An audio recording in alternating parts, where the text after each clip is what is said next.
आपण निघालो आहोत एका जादुई प्रवासाला। हे आहे ठाकरवाडी आदिवासी कलागृह। आयती लोककला संवर्धन अकादमी संस्थेने या कला दालनाची स्थापना 2008 सालामध्ये केली असून याचे संस्थापक आहेत श्री गणपत मस्के।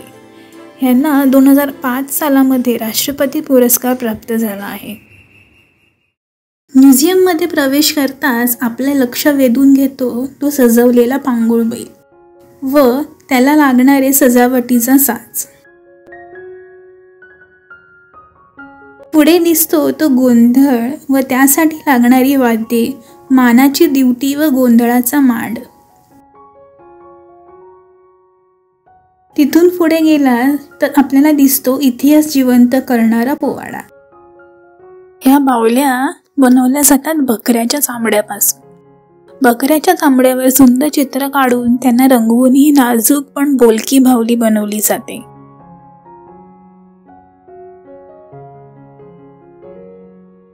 याला शॅडो पपेट्री या नावाने सुद्धा ओळखले जाते। व्हिडिओ मध्ये तुम्हाला जो दिवा दिसतोय तो पारदर्शक पडद्यामागे ठेवला जातो आणि त्या प्रकाशासमोर बाहुल्या धरून त्यांचा खेळ सादर केला जातो।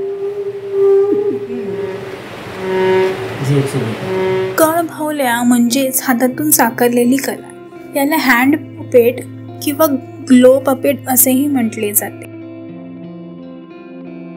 ठाकर कलाकार ही बाहुली घेऊन घरोघरी फिरत व लोकांचे मनोरंजन करीत असतात। कळसूत्री बाहुल्या म्हणजे चालता बोलता इतिहास, यालाच आपण स्ट्रिंग पपेट असेही म्हणतो। या साधारण 1.5 फूट एवढ्या उंचीच्या असतात। लाकडी शरीर आणि रंगीबिरंगी कपडे असलेल्या या बाहुल्या गोष्ट सांगतानाच प्रेक्षकांशी संवादही साधतात। रामायण, महाभारत आणि आदिवासी कथा जिवंत होतात इथेच। अशी ही कला आपणास या ठाकरवाडी म्युझियम मध्ये पाहायला मिळेल। आणि अशाच अद्भुत कलेचा अनुभव घ्यायचा असेल तर आमच्या चॅनलला लगेच सबस्क्राईब करा। आणि व्हिडिओ आवडला असेल तर नक्की लाईक करा, शेअर करा आणि या सुंदर संग्रहालयाला प्रत्यक्ष भेट द्या। पत्ता डिस्क्रिप्शन बॉक्स मध्ये दिला आहे, एकदा तरी जरूर या ठिकाणी या। पुन्हा भेटूया, तोपर्यंत धन्यवाद।